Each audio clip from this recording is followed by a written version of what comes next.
the Italian Football Podcast. The big question, the question that everybody is asking, and is the Juventus defence. What the hell has happened to Juventus's defence since that ACL injury for Bremer?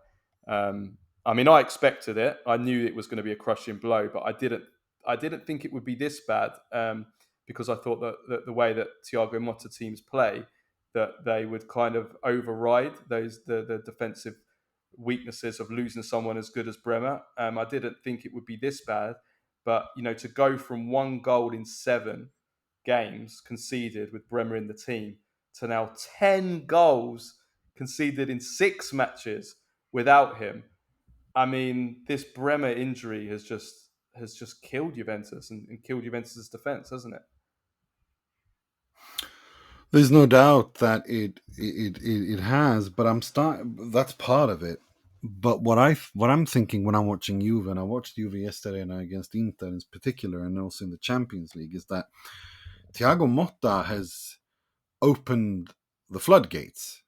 This isn't pragmatic Motta. This isn't careful Motta. This is Motta that has responded by going, attack is the best defense.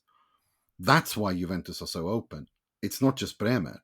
They're not tactically as solid. They're not as tactically as compact. They are much, much wider, much more adventurous in their build-up, in how they're structured on the pitch. And I think that's mainly the reason for me, more than Bremer. I think when he's looked at it a little bit, his calculation has been a little bit like, okay, well, I've lost one of the best defenders in the world, so we're going to struggle defensively. So let's just open the floodgates and attack, because we do have great attacking players.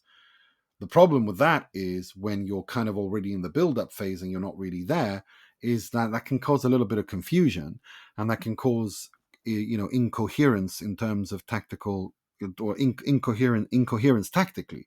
And I think that's what we saw with Juve. I think Juve, it's similar a little bit to Inter in the sense that the floodgates have opened. Attack is the best defense here because of injuries and being decimated. You're counting on outscoring your opponent. The problem with that is that you're vulnerable, that you concede before you score. And especially when you don't take your chances, like Inter did against Juve in the Derby d'Italia, and like Vlahovic, who did his best Roberto Gagliardini impression against Parma, missing one of the most blatant, in Italy they say when you miss sitters, they say hai mangiato un gol, you've ate a goal. Well, he just gobbled up half the stadium with that miss. It was one of the worst misses I've ever seen.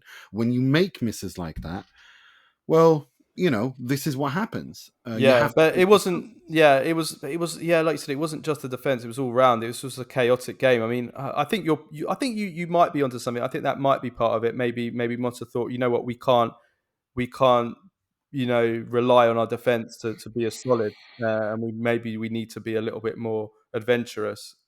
But I think also it's possible. We've seen a noticeable drop in intensity, not just in the whole team, not just the defense for Juventus. The first games of the season, Juventus were running lots, they were pressing, they were first to the ball, they were winning their duels, they were aggressive. Now I said it ahead of the Inter game, and it's the reason why I thought Juventus would lose the Inter game.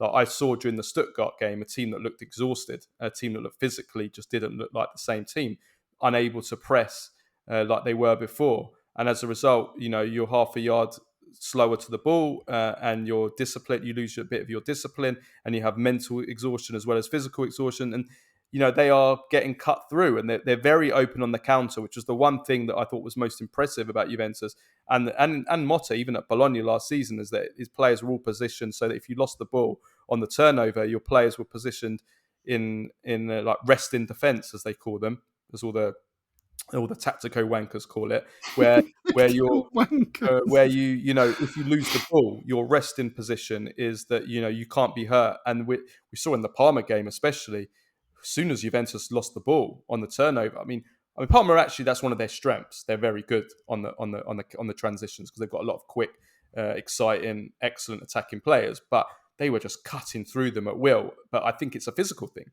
Playing twice a week, the limited numbers and the lack of depth in the Juventus squad. They haven't been able to rotate much because they had so many injuries as well. And with all these injuries, I think it's taken its toll as well. And that means that the defence is under more pressure. So I think it is that. I think it's partly what you said. I think it's partly that. And it's also the fact that any team in the world, you lose Bremer, one of the best in the world, and you are going to be affected so much. I mean, this guy is a one-man wrecking crew of counterattacks. You cannot counterattack when Bremer is in the team. He's too fast. He's too strong. He reads the game too well. He's too well positioned. Every time you try and counterattack with Bremer, even if the other three players in your defence are 40 years old and can't run, or three Danilos, even if you've got three other Danilos in your defence, if you've got Bremer, you are not counterattacking through Juventus. He's too good. So Juventus's ability to stop counterattacks and transitions has been affected so much without Bremer. Plus, he's just brilliant. And his overall, the way that he organises the defence, he's a leader. He's fantastic in the air. So, goals like that, Del Prato first goal, you're not going to concede as many headed goals like that because he wins everything in the air. He's just a massive, massive loss. And we can't exaggerate just how much of a loss he is. And the numbers speak for themselves. I mean, even the number of shots per game, Juventus conceded 8.8 shots per average during their first 10 matches of the two per game on average, first 10 matches of the season.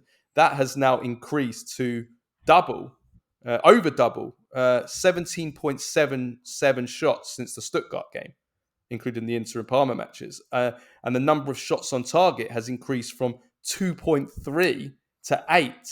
It's gone up 4 times. They're conceding 8 shots on target. A team that concedes 8 shots on target a game, that's kind of relegation level numbers.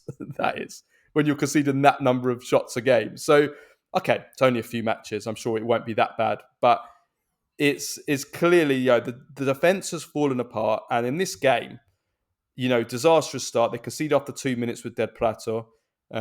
Shambolic defending and marking. The second goal is just awful. It's a long ball over the top. Cambiaso misjudges the long ball, misses his header, which is pub league defending. You see that in Sunday League level where you don't defend the goal kick, you miss your header from the goal kick. You're just laughing at it and you're thinking, oh my God, this is what the hell are we watching here? And then Danilo is all alone in defence. He's ahead of the man. He should get to it easily. He gets completely outpaced. He looks like an old man. Then he's in no man's land. What the hell is he doing on the cutback? He's just standing in no man's land. He's standing like a soldier that's gone over the trenches and he's just standing there waiting to get shot. Like, what is he doing there? He's not going to the ball. He's in the way of the goalkeeper. Like, what the hell is he doing there? And Danilo, we have to say, Danilo is a joke. He's an absolute joke right now. I mean, there was one moment in the second half. I don't know if you saw it. He got the ball under no pressure at all in his own penalty area. And he just passed it straight out of play for a corner. Under no pressure. There was no one within about 10 yards of him. He got the ball from, I think, Di Gregorio. He just passed it straight out of play for a corner. And I'm like, what am I seeing here? This is like, your age, and this shouldn't affect you. But I mean, what does affect him is his legs have gone. Like, do you remember Lothar Matthäus at 39 in Euro 2000? When he was so finished, and I remember in Euro 2000 there was that Germany versus Romania game. Lothar Matthäus, Georgi Hagi picked up the ball, and Georgi Hagi was 36 years old. Georgi Hagi picked up the ball and kicked it in front of him. Lothar Matthäus was about 5 yards in front of him. Georgi Hagi kicked it into space in front of him and just zoomed past Lothar Matthäus like Georgi Hagi was 21 years old. And it was like, oh my God. That is what Danilo's like now. His legs are so gone. There was one moment in injury time when Almqvist made up about 10 yards on him and outpaced him. And probably Palmer should have scored. He did a bad pass. And he was just getting outpaced over and over again. His legs have gone.